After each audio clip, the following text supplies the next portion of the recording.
السلام علیکم ورحمۃ اللہ وبرکاتہ۔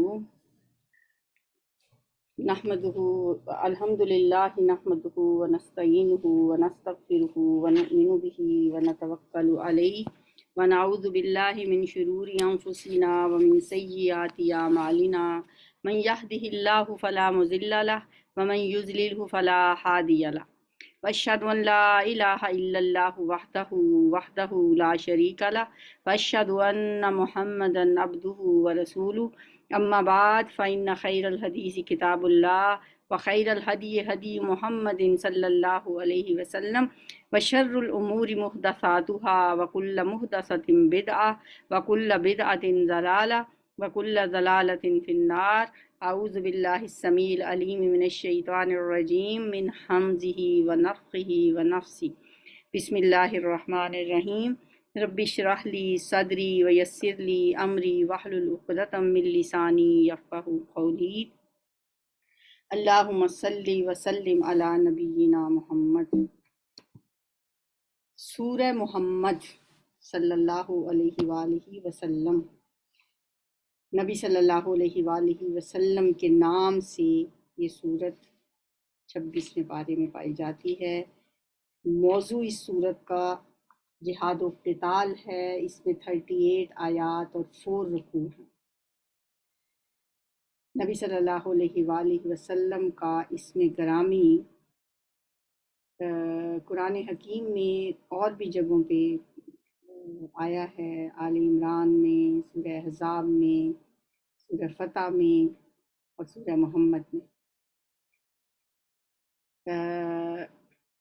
پہلی جو 4 صورتیں ہیں ان میں تو محمد صلی اللہ علیہ وآلہ وسلم نام آیا ہے، جبکہ ایک صورت میں احمد بھی آیا ہے، سورہ صف میں۔ اس صورت کو سورہ قتال بھی کہا جاتا ہے، اس کا دوسرا نام سورہ قتال بھی ہے، کیونکہ کفار کے ساتھ قتال کے احکامات اس میں بیان کیے گئے ہیں۔ اس کا موضوع بھی جہاد اور قتال ہی ہے۔ سورت کا آغاز کرتے ہیں۔ بہت خوبصورت سورت ہے۔ اس سورت کے اندر بہت اس میں ایک ردم سا پایا جاتا ہے، اور دیکھیں اس کا آغاز بھی عام صورتوں سے ہٹ کے ہو رہا ہے۔ باقی صورتوں کا آغاز ایسے نہیں ہوتا، یا حروف مقطعات سے ہوتا ہے یا قرآن پاک کی عظمت سے، لیکن اس کا آغاز الذین سے ہو رہا ہے، اور ان کی ہر آیت اس صورت کی جو ہے اس کا اینڈ بھی ہم دیکھیں کہ بہت ڈیفرنٹ انداز میں ہوا ہے۔ باقی صورتوں میں ہم دیکھتے ہیں کہ اللہ تعالیٰ کے اسماء الحسنی آتے ہیں آیات کے اخیر میں، لیکن یہاں پہ ہمیں ہر آیت کا جو اختتام ہے وہ بہت منفرد انداز میں ملے گا۔ شروع کرتے ہیں۔ بسم اللہ الرحمن الرحیم۔ الذین کفروا وصدوا عن سبیل اللہ اضل اعمالہم۔ جن لوگوں نے کفر کیا اور اللہ کے راستے سے روکا، اللہ نے ان کے اعمال ضائع کر دیے، ان کے اعمال کو اللہ تعالیٰ نے رائیگاں کر دیا۔ اور جو لوگ ایمان لائے، جنہوں نے نیک عمل کیے اور اس چیز کو مان لیا جو محمد صلی اللہ علیہ وآلہ وسلم لے کر آئے تھے، اور وہ حق ہے، سراسر حق ہے ان کے رب کی طرف سے، تو ایسی لوگوں کی برائیاں اللہ نے ان سے دور کر دیں اور ان کا حال درست کر دیا۔ کفر عنہم سیئاتہم واصلح بالہم، اور ان کا حال درست کر دیا۔ ذالک بان الذین کفروا اتبعوا الباطل وان الذین آمنوا اتبعوا الحق من ربہم کذالک یضرب اللہ للناس امثالہم۔ یہ اس لیے ہے کہ کفر کرنے والوں نے باطل کی پیروی کی اور ایمان لانے والوں نے اس حق کی پیروی کی جو ان کے رب کی طرف سے آیا ہے۔ اس طرح اللہ لوگوں کو ان کی ٹھیک ٹھیک حیثیت بتائے دیتا ہے۔ بس جب ان کافروں سے تمہاری مڈ بھیڑ ہو، یعنی تمہارا جب ان سے آمنا سامنا ہو، جب تم ان سے ملو یعنی میدان جنگ میں ملو، فَإِذَا لَقِيتُمُ الَّذِينَ كَفَرُوا فَضَرْبَ الرِّقَابِ، تو پہلا کام کیا کرنا ہے؟ ان کی گردنیں مارنا۔ یہ صورت وہ صورت ہے جس میں جہاد کا حکم نازل ہوتا ہے، کیونکہ جنگ بدر 2 ہجری میں ہوئی اور یہ صورت اس کے ساتھ ہی متصل نازل ہوئی ہے، اور سمجھیں کہ انسٹرکشنز دی جا رہی ہیں غزوہ بدر سے پہلے مسلمانوں کو کہ جب تمہارا ان کے ساتھ آمنا سامنا ہو تو تم لوگوں نے پہلا کام کیا کرنا ہے؟ فَضَرْبَ الرِّقَابِ، ان کی گردنیں مارنا ہے، یہاں تک کہ جب ان کو اچھی طرح سے کچل دو پھر قیدیوں کو مضبوط باندھو، اس کے بعد تمہیں اختیار ہے احسان کرو یا فدیے کا معاملہ کرو، یہاں تک کہ لڑائی اپنے ہتھیار ڈال دے۔ اس سے کیا پتہ چلتا ہے کہ یہ لڑائی کا حکم آنے کے بعد اور لڑائی شروع ہونے سے پہلے نازل ہوئی ہیں یہ آیت۔ جب کافروں سے تمہاری ملاقات ہو، یعنی میدان جنگ میں تمہارا ان سے آمنا سامنا ہو، یہ الفاظ بتاتے ہیں کہ ابھی آمنا سامنا ہوا نہیں ہے، اور آمنا سامنا ہونے سے پہلے یہ ہدایت دی جا رہی ہے کہ جب وہ ہو تو مسلمانوں کو سب سے پہلے اپنی توجہ دشمن کی جنگی طاقت کو توڑنے پہ لگانی ہے، اس کے بعد جن لوگوں کو تم گرفتار کر لو ان کے معاملے میں پھر اختیار ہے تمہیں فدیہ لے کر چھوڑ دو یا قیدیوں کا تبادلہ کر کے چھوڑ دو، یا یہ اختیار بھی ہے کہ قید میں رکھ کر ان سے احسان کا برتاؤ کرو، یا مناسب ہو تو احسان کے طور پر انہیں رہا بھی کر دو۔ یہ کلی کا کلی اختیار اللہ تعالیٰ نے پھر مومنوں کو دے دیا کہ جو بھی اس کے بعد وہ کریں گے۔ ذالک، یہ ہے تمہارے کرنے کا کام۔ وَلَوْ يَشَاءُ اللَّهُ لَانتَصَرَ مِنْهُمْ وَلَٰكِن لِّيَبْلُوَ بَعْضَكُم بِبَعْضٍ وَالَّذِينَ قُتِلُوا فِي سَبِيلِ اللَّهِ فَلَن يُضِلَّ أَعْمَالَهُمْ، اللہ چاہتا تو خود ہی ان سے نمٹ لیتا، مگر یہ طریقہ اس نے اس لیے اختیار کیا ہے تاکہ تم لوگوں کو ایک دوسرے کے ذریعے سے آزمائے، یعنی اللہ کے لیے کچھ مشکل تھا؟ یہ کفار مکہ یہ تو اللہ کے ایک لفظ کن کی مار تھے، کوئی طوفان بھیج دیتا، کوئی کسی بھی طریقے سے ان کی سرکوبی اگر اللہ نے کرنی ہوتی تو اس کے لیے اللہ تمہارا محتاج تو نہیں تھا، اللہ تو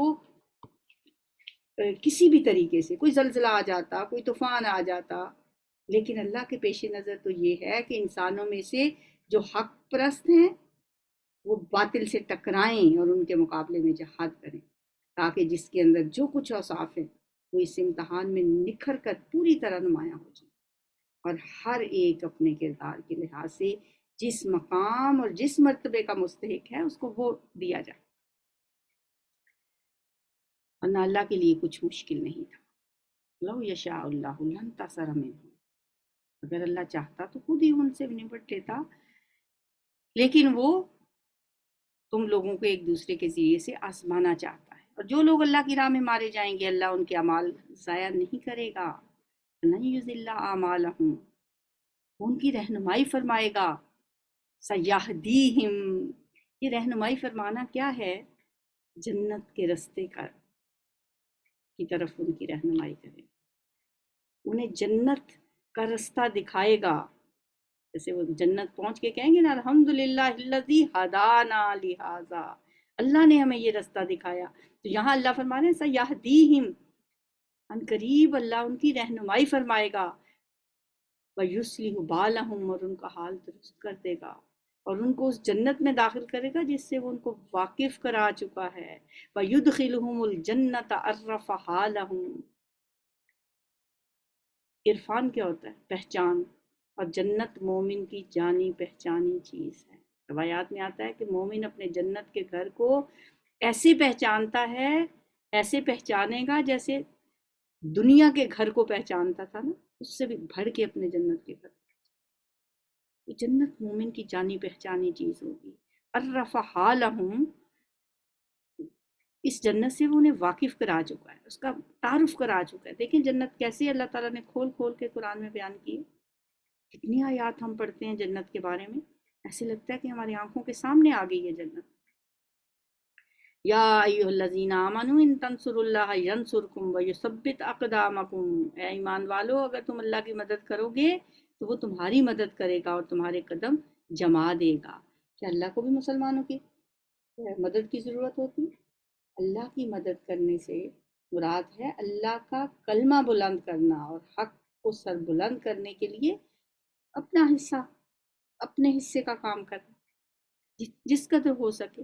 اللہ کے دین کی سربلندی کے لیے جو کام کیا جاتا ہے نا، وہ اللہ کی مدد کرنا ہے، اور جو ایسا کام کرتے ہیں ینصرکم، وہ تمہاری مدد کرے گا اور تمہارے قدم جما دے گا۔ رہے وہ لوگ جنہوں نے کفر کیا ہے تو ان کے لیے ہلاکت ہے، اور اللہ نے ان کے اعمال کو بھٹکا دیا ہے۔ تَعْسَلَّهُمْ وَأَضَلَّ أَعْمَالَهُمْ ذَلِكَ بِأَنَّهُمْ كَرِهُوا مَا أَنزَلَ اللَّهُ وَأَحْبَطَ أَعْمَالَهُمْ، کیونکہ انہوں نے اس چیز کو ناپسند کیا جسے اللہ نے نازل کیا ہے، لہٰذا اللہ نے ان کے اعمال ضائع کر دیے۔ افلم یسیروا فی الارض، کیا وہ زمین میں چلے پھرے نہ تھے کہ ان لوگوں کا انجام دیکھتے جو ان سے پہلے گزر چکے ہیں؟ اللہ نے ان کا سب کچھ ان پر الٹ دیا، اور ایسے ہی نتائج ان کافروں کے لیے مقدر ہیں۔ دمر اللہ علیہم وللکافرین امثالھا، ایسی ہی مثالیں ہیں، یعنی جس تباہی سے وہ کافر دچار ہوئے ویسی ہی تباہی اب ان کافروں کے لیے مقدر ہے جو نبی صلی اللہ علیہ وسلم کی دعوت کو نہیں مان رہے۔ اور اس کا ایک مطلب یہ بھی ہو سکتا ہے کہ ان لوگوں کی تباہی صرف دنیا کے عذاب پر ختم نہیں ہو گئی، بلکہ یہی تباہی ان کے لیے آخرت میں بھی مقدر ہے۔ دونوں مطلب اس کے ہو سکتے ہیں۔ دمر اللہ علیہم وللکافرین امثالھا، یہ اس لیے کہ ایمان لانے والوں کا حامی و ناصر اللہ ہے۔ ذالک بان اللہ مولی الذین آمنوا وان الکافرین لا مولی لہم، اور کافروں کا حامی و ناصر کوئی نہیں۔ مولا، دیکھیں جب غزوہ خندق ہو رہی تھی نا، اور مسلمانوں کو ایک وقتی نقصان پہنچ رہا تھا، اس وقت کفار کے سردار جو تھے وہ ابو سفیان، وہ نعرے لگا رہے تھے، لنا عزا ولا عزا لکم، ہمارے پاس تو عزا ہے، لات پنات حبل عزا ان کے بتوں کے نام ہیں، لنا عزا ولا عزا لکم، ہمارے پاس عزا ہے، تمہارے پاس کوئی عزا نہیں ہے۔ نبی صلی اللہ علیہ وسلم نے فرمایا ان دشمن خدا کو جواب دو، ان کے نعروں کا، ان سے کہو اللہ مولا ولا مولا لکم، ہمارا مولا تو اللہ ہے اور تمہارا کوئی مولا نہیں۔ تو یہ وہی ویسے ہی الفاظ ہیں، وَأَنَّ الْكَافِرِينَ لَا مَوْلَىٰ لَهُمْ، اور کافروں کا کوئی حامی و ناصر نہیں، کوئی مولا نہیں۔ ان اللہ یدخل الذین آمنوا وعملوا الصالحات جنات تجری من تحتها الانہار، ایمان لانے والوں اور نیک عمل کرنے والوں کو اللہ ان جنتوں میں داخل کرے گا جن کے نیچے سے نہریں بہتی ہیں، اور کفر کرنے والے بس دنیا کی چند روزہ زندگی کے مزے لوٹ رہے، جانوروں کی طرح کھا پی رہے ہیں، اور ان کا آخری ٹھکانہ جہنم ہے۔ وَيَأْكُلُونَ كَمَا تَأْكُلُ الْأَنْعَامُ وَالنَّارُ مَثْوًى لَهُمْ، اے نبی صلی اللہ علیہ وسلم کتنی ہی بستیاں ایسی گزر چکی ہیں جو آپ کی اس بستی سے بہت زیادہ طاقتور تھی جس نے تمہیں نکال دیا، یعنی مکہ سے، انہیں ہم نے اس طرح ہلاک کر دیا کہ کوئی ان کا بچانے والا نہ تھا۔ اہلکناہم فلا ناصر لہم، کوئی ان کا حامی و مددگار نہیں تھا۔ جو بڑی زور آور بستیاں تھیں اس مکہ سے جہاں قریش نے حضور کو ہجرت پر مجبور کیا تھا، اس بستی سے کہیں طاقتور تھیں، اللہ نے ان کو بھی تباہ و برباد کر کے رکھ دیا۔ بھلا کہیں ایسا ہو سکتا ہے کہ جو اپنے رب کی طرف سے ایک صاف ہدایت پر ہو وہ ان لوگوں کی طرح ہو جائے جن کے لیے ان کا برا عمل خوشنما بنا دیا گیا ہے؟ کمن زین لہ سوء عملہ واتبعوا اہواءہم، اور وہ اپنی خواہشات کے پیروکار بن گئے ہیں۔ کیا یہ ہو سکتا ہے کبھی کہ ایک طرف ایسے لوگ ہوں جو اپنی ہی خواہش نفس کے بندے بنے ہوئے ہیں، اور دوسری طرف وہ جو اپنے رب کی طرف سے ایک واضح دلیل پہ ہو؟ کیا یہ دونوں کو بھی برابر ہو سکتے ہیں؟ پرہیزگار لوگوں کے لیے جس جنت کا وعدہ کیا گیا ہے اس کی شان تو یہ ہے کہ اس میں نہریں بہہ رہی ہوں گی۔ مثل الجنت التی وعد المتقون فیہا انہار من ماء غیر آسن، اس میں نہریں بہہ رہی ہوں گی صاف شفاف نتھرے ہوئے پانی کی، اس میں نہریں بہہ رہی ہوں گی ایسے دودھ کی جس کے مزے میں ذرا فرق نہ آیا ہوگا، اس میں نہریں بہہ رہی ہوں گی ایسی شراب کی جو پینے والوں کے لیے لذیذ ہوگی، اور اس میں نہریں بہہ رہی ہوں گی صاف شفاف شہد کی۔ 4 قسم کی نہروں کا یہاں پہ ذکر ہے جو کہ جنت میں بہہ رہی ہوں گی۔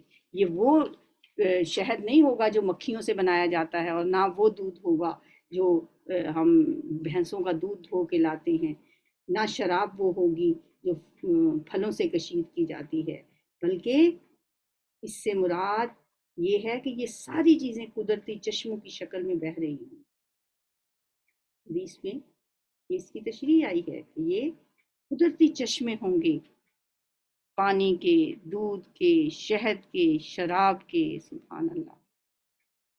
وَلَهُمْ فِيهَا مِن كُلِّ الثَّمَرَاتِ وَمَغْفِرَةٌ مِّن رَّبِّهِمْ، اس میں ان کے لیے ہر طرح کے پھل ہوں گے، اور ان ساری چیزوں سے بڑھ کے ایک اور چیز بھی ہوگی، پھل بھی ہوں گے، نہریں بھی ہوں گی، سب کچھ ہوگا، ساری نعمتیں ہوں گی، لیکن ان سب سے بڑھ کے کیا ہوگا؟ وَمَغْفِرَةٌ مِّن رَّبِّهِمْ، ان کے رب کی طرف سے بخشش۔ رب کی طرف سے بخشش کا سرٹیفکیٹ جس کو مل گیا، وہ تو گویا اللہ راضی ہو گیا پھر اس سے، جسے اللہ کی رضا حاصل ہو جائے، جس سے اللہ خوش ہو، جسے اللہ عام معافی کا جس کے لیے اعلان کر دے، اس کے نصیبے تو جاگ گئے۔ کیا وہ شخص جس کے حصے میں یہ جنت آنے والی ہے ان لوگوں کی طرح ہو سکتا ہے جو جہنم میں ہمیشہ رہیں گے؟ وہ خالد فی النار وَسُقُوا مَاءً حَمِیمًا، اور جنہیں ایسا گرم پانی پلایا جائے گا جو ان کی آنکھیں تک کاٹ دے گا۔ اللہم لا تجعلنا منہم فقطع امعاءہم، وہ ان کی آنکھیں کاٹ دے گا، ایسا گرم پانی پینے کو ان کو ملے گا۔ کیا یہ دونوں برابر ہو سکتے ہیں؟ کبھی بھی نہیں ہو سکتے۔ ان میں سے کچھ لوگ ایسے ہیں جو کان لگا کر آپ کی بات سنتے ہیں، پھر جب آپ کے پاس سے نکلتے ہیں تو ان لوگوں سے جنہیں علم کی نعمت بخشی گئی ہے پوچھتے ہیں کہ ابھی ابھی انہوں نے کیا کہا تھا، کیا بات کر رہے تھے؟ یہ ان کافروں کا، ان منافقوں کا اور اہل کتاب کے ان منکرین کا ذکر ہے جو نبی صلی اللہ علیہ وسلم کی مجلس میں آ کر بیٹھتے تھے، آپ کی باتیں سنتے، قرآنی آیات سنتے، لیکن چونکہ ان کا دل کہیں اور ہی لگا ہوا تھا، آپ کی زبان مبارک سے نکلے ہوئے الفاظ کی طرف تو ان کا دھیان ہی نہیں ہوتا تھا، اس لیے سب کچھ سن سنا کے جب وہ باہر نکلتے تو پھر مسلمانوں سے پوچھتے کہ ابھی ابھی کیا بات کر رہے تھے، کیا بات فرمائی تھی، ہم نے تو سمجھ نہیں آئی ہمیں۔ یہ وہ لوگ ہیں جن کے دلوں پہ اللہ نے تھپا لگا دیا ہے، طبع اللہ علی قلوبہم واتبعوا اہواءہم، اور یہ اپنی خواہشات کے پیروکار بنے ہوئے ہیں۔ رہے وہ لوگ جنہوں نے ہدایت پائی ہے، اللہ ان کو اور زیادہ ہدایت دے۔ والذین اہتدوا زادہم ھدی وآتاہم تقواہم، اور ان کے حصے کا تقوی انہیں عطا فرماتا ہے۔ اب کیا یہ لوگ بس قیامت ہی کے منتظر ہیں کہ وہ ان پر اچانک آ جائے؟ اس کی علامات تو آ چکی ہیں، جب وہ خود آ جائے گی تو ان کے لیے نصیحت قبول کرنے کا کون سا موقع باقی رہ جائے گا؟ تو اے نبی صلی اللہ علیہ وسلم خوب جان لیں کہ اللہ کے سوا کوئی عبادت کا مستحق نہیں، اور معافی مانگیں اپنے قصور کے لیے، اور مومن مردوں اور عورتوں کے لیے بھی اللہ آپ کی سرگرمیوں کو جانتا ہے اور آپ کے ٹھکانے سے بھی واقف ہے۔ متقلبکم و مسواکم واللہ یعلم متقلبکم و مسواکم، یعنی دنیا میں جو آپ کی سرگرمیاں ہیں، آپ کا چلنا پھرنا، اٹھنا بیٹھنا، آپ کے کام، وہ بھی جانتا ہے، و مسواکم، اور جو آخری ٹھکانہ ہے اس سے بھی واقف۔ اسلام نے جو اخلاق انسان کو سکھائے ہیں ان میں سے ایک یہ بھی ہے کہ بندہ اپنے رب کی بندگی اور عبادت بجا لانے میں، اس کے دین کی خاطر جان لڑانے میں اپنی حد تک کوشش کرتا ہے، اس کو کبھی یہ خیال بھی نہ آئے کہ جو کچھ مجھے کرنا چاہیے تھا وہ میں نے کر دیا، بلکہ اسے ہمیشہ یہی سوچنا چاہیے کہ میرے مالک کا جو مجھ پہ حق تھا، حق تو یہ ہے کہ حق ادا نہ ہو، جان دی ہوئی اسی کی تھی، حق تو یہ ہے کہ حق ادا نہ ہوا، اور وہ ہر وقت اپنے قصور کا اعتراف کر کے اللہ سے یہی دعا کرتا رہے کہ یا اللہ تیری خدمت میں جو کچھ بھی کوتاہی مجھ سے ہوئی ہے اس سے معاف کر، درگزر فرما۔ یہی اصل روح ہے اللہ کی اس فرمان کی کہ اے نبی صلی اللہ علیہ وسلم اپنے قصور کی معافی مانگیں۔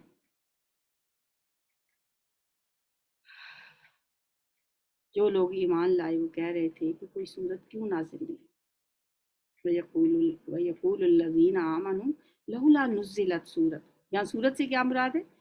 جہاد کے لیے اجازت کی بات، یعنی جو لوگ سچے مسلمان تھے وہ حکم قتال کے لیے بےتاب تھے کہ کب ہمیں اجازت ملتی ہے، کیونکہ مکہ میں تو ہاتھ بندھے ہوئے تھے، کفو ایدیکم کا حکم تھا، ظلم بھی ہو رہے ہیں، تکلیفیں دی جا رہی ہیں، لیکن اجازت نہیں۔ خباب بن نرد سے جب کہا گیا کہ کپڑے اتار تو بلا چونا چرا اتار، جب کہا گیا دہکتے ہوئے کوئلوں پہ لیٹ جاؤ تو لیٹ گئے۔ اور کس طرح ابو جہل آل یاسر پہ ظلم کرتا تھا، کس طرح حضرت بلال رضی اللہ تعالیٰ عنہ کو تپتی ہوئی ریت پہ گھسیٹا جاتا تھا، لیکن احد احد پکارتے تھے، جوابی کاروائی نہیں کرتے تھے۔ اب مومن جو تھے وہ کہہ رہے تھے لولا نزلت سورت، جہاد کا حکم کیوں نہیں آ رہا؟ لیکن جو لوگ ایمان کے بغیر مسلمانوں کے گروہ میں شامل ہو گئے تھے، یعنی منافق، ان کی تو جان نکل جاتی تھی یہ بات سوچ کے بھی کہ انہیں جہاد کی کا حکم دیا جائے۔ اس لیے فرمایا جو لوگ ایمان لائے ہیں وہ کہہ رہے تھے کہ کوئی صورت کیوں نازل نہیں کی جاتی جس میں جنگ کا حکم دیا جائے، مگر جب ایک پختہ صورت نازل کر دی گئی، فَإِذَا أُنزِلَتْ سُورَةٌ مُحْكَمَةٌ، یعنی جس میں جہاد کی اجازت تھی، جس میں جنگ کا ذکر تھا، تو تم نے دیکھا کہ جن کے دلوں میں بیماری تھی، نفاق کی بیماری، وہ آپ کی طرف اس طرح دیکھ رہے ہیں جیسے کسی پر موت چھا گئی۔ رأیت الذین فی قلوبہم مرض ینظرون الیک نظر المغشی علیہ من الموت اولیٰ لہم، افسوس ان کے حال پر، ہلاکت ہو ان کے لیے۔ طاعت ان کی زبان پر ہے اطاعت کا اقرار اور اچھی اچھی باتیں، قول معروف، مگر جب قطعی حکم دے دیا گیا اس وقت وہ اللہ سے اپنے عہد میں سچے نکلتے تو انہی کے لیے اچھا ہوتا۔ اب کیا تم لوگوں سے اس کے سوا کچھ اور توقع کی جا سکتی ہے کہ اگر تم الٹے منہ پھر گئے تو زمین میں پھر فساد برپا کرو اور آپس میں ایک دوسرے کے گلے کاٹو گے۔ اَهَلْ عَصَيْتُمْ إِن تَوَلَّيْتُمْ أَن تُفْسِدُوا فِي الْأَرْضِ وَتُقَطِّعُوا أَرْحَامَكُمْ۔ اس کا مطلب یہ ہے کہ اگر اس وقت تم اسلام کی مدافعت سے جی چراتے ہو اور اس عظیم الشان انقلاب کے لیے جان و مال کی بازی لگانے سے منہ موڑتے ہو، جس کی کوشش نبی صلی اللہ علیہ وسلم اور مومن کر رہے ہیں، تو اس کا نتیجہ آخرکار اس کے سوا کیا ہو سکتا ہے کہ تم پھر اسی جاہلیت کے نظام کی طرف پلٹ جاؤ جس میں تم لوگ صدیوں سے ایک دوسرے کے گلے کاٹتے رہے، اپنی اولاد تک کو زندہ دفن کرتے رہے اور اللہ کی زمین کو ظلم و فساد سے بھرتے رہے۔ وَتُقَطِّعُوا أَرْحَامَكُمْ أُولَٰئِكَ الَّذِينَ لَعَنَهُمُ اللَّهُ فَأَصَمَّهُمْ وَأَعْمَىٰ أَبْصَارَهُمْ، یہ لوگ ہیں جن پر اللہ نے لعنت کی اور ان کو اندھا اور بہرا بنا دیا۔ کیا ان لوگوں نے قرآن پر غور نہیں کیا؟ افلا یتدبرون القرآن ام علی قلوب اقفالها، یا ان کے دلوں پر قفل چڑھے ہوئے؟ یہ بات صرف انہی کے لیے نہیں تھی، قرآن کی ہر آیت آج بھی ہمارے لیے بھی ہے، ہمیں بھی وہی حکم دے رہی ہے جو آج سے 1500 سال پہلے ان لوگوں کو دیا گیا۔ آج ہم سے بھی قرآن یہی مطالبہ کرتا ہے، افلا یتدبرون القرآن، کیا تم قرآن میں غور و فکر نہیں کرتے؟ یہ تمہارے دلوں پہ تالے پڑے ہوئے ہیں۔ حقیقت یہ ہے کہ جو لوگ ہدایت واضح ہو جانے کے بعد اس سے پھر گئے، ان کے لیے شیطان نے اس روش کو سہل بنا دیا ہے اور جھوٹی توقعات کا سلسلہ ان کے لیے دراز کر رکھا ہے۔ اسی لیے انہوں نے اللہ کے نازل کردہ دین کو ناپسند کرنے والوں سے کہہ دیا کہ بعض معاملات میں ہم تمہاری مانیں گے، یعنی بعض معاملات میں ہم تمہاری مانیں گے۔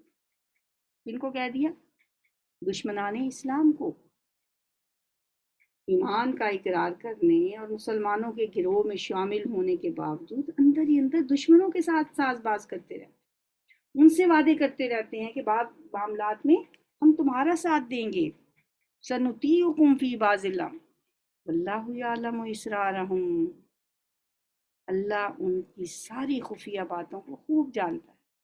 پھر اس وقت کیا حال ہوگا؟ فَكَيْفَ إِذَا تَوَفَّتْهُمُ الْمَلَائِكَةُ، ذرا تصور کر کے دیکھیں اس وقت کا جب فرشتے ان کی روحیں قبض کریں گے اور ان کے منہ اور پیٹھوں پر مارتے ہوئے انہیں لے جائیں گے۔ یہ اسی لیے تو ہوگا کہ انہوں نے اس طریقے کی پیروی کی جو اللہ کو ناراض کرنے والا ہے اور اس کی رضا کا راستہ اختیار کرنا پسند نہ کیا، اسی بنا پر اس نے ان کے سب اعمال ضائع کر دیے۔ تو احبط اعمالهم، کون سے اعمال ضائع کر دیے؟ جو بھی وہ کرتے رہے تھے مومن بن کے، نبی صلی اللہ علیہ وسلم کے پیچھے نمازیں پڑھتے تھے، پہلی صف میں کھڑے ہوتے تھے، یہ سارے اعمال وہ انجام دیتے تھے، نمازیں، روزے، زکوٰۃ، وہ تمام عبادتیں، وہ ساری نیکیاں جو اپنی ظاہری شکل کے اعتبار سے اعمال خیر ہی میں شمار ہوتی ہیں، وہ اس بنا پر ضائع ہو گئی کہ انہوں نے مسلمان ہوتے ہوئے بھی اللہ اور اس کے دین اور مسلمانوں کے ساتھ وفاداری کا رویہ اختیار نہ کیا، صرف دنیاوی فائدے کے لیے دین کے دشمنوں کے ساتھ ساز باز کرتے رہے۔ اللہ کی راہ میں جہاد کا موقع آتے ہی اپنے آپ کو خطرات سے بچانے کی فکر میں لگی جاتے تھے یہ لوگ، اس لیے فرمایا احبط اعمالهم، اللہ نے حبط کر دیے ان کے سارے نیک اعمال۔ ام حسب الذین فی قلوبہم مرض ان لن یخرج اللہ اضغانہم، کیا وہ لوگ جن کے دلوں میں بیماری ہے یہ سمجھے بیٹھے ہیں کہ اللہ ان کے دلوں کے کوٹ ظاہر نہیں کرے گا؟ ہم چاہیں تو انہیں تم کو آنکھوں سے دکھا دیں اور ان کے چہروں سے تو آپ ان کو پہچان ہی لو گے، کیونکہ منافق کی بات، ان کا انداز، ان کا چہرہ سب کچھ ظاہر کر دیتا ہے، مگر ان کے انداز کلام سے تو تم ان کو جان ہی لوگے۔